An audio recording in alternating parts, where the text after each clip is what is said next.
बँकेचे अध्यक्ष माननीय भुसावळे साहेब, व्यवस्थापक सुरेश साहेब, गांगडे साहेब, कोटलवाड साहेब आणि मॅडम कानबले मॅडम आणि सर्व आपले बँकेचे कर्मचारी, आज खरं योग म्हणजे माझ्यासाठी खूप चांगला लागला. या ठिकाणी मी योगायोगाने आज तिकडे ATM मध्ये पैसे नव्हते म्हणून इकडे आलो होतो बँकेमध्ये.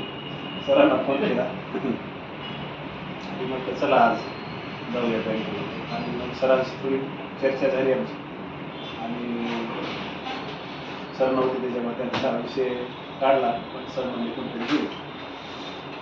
तर योगायोगाने आज बँकेने माझा एवढा मोठा सत्कार या ठिकाणी आयोजित केला, त्याबद्दल मी खरंच मनातून खूप आनंदी झालो.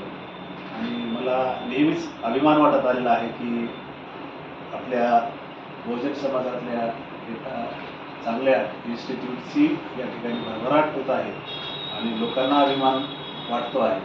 आम्हाला तर अभिमान आहेच, पहिल्यापासूनच आहे, पुढेही राहील.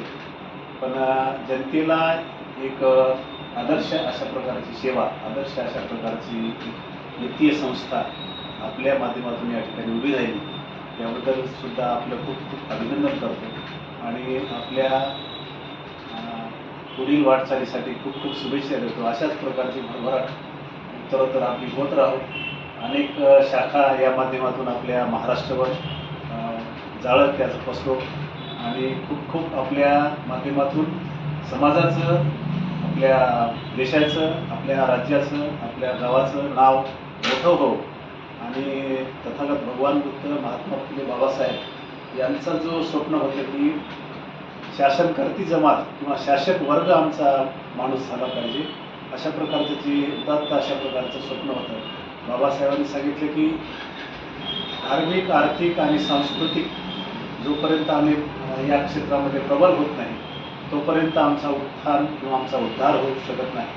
तर अशा प्रकारची जी भावना बाबासाहेबांनी त्या काळात व्यक्त केली, खऱ्या अर्थाने ती एक छोट्याशा रोपट्याच्या माध्यमातून का होईना ती आज सार्थकी झाल्याचं असं मला या ठिकाणी म्हणावंसं वाटतं. आणि असाच आपला उत्तरोत्तर हा आलेख वाढत राहा, अशा प्रकारची एक मनपूर्वक सदिच्छा या ठिकाणी व्यक्त करतो. आणि आपण मला या ठिकाणी बोलून अतिशय माझा हार्दिक हृदय असा सत्कार या ठिकाणी आपण केला, त्याबद्दल मी आपल्या सर्वांच्या ऋणात राहू इच्छितो.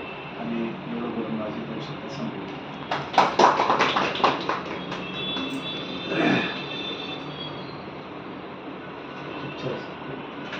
खूप छान बोलला.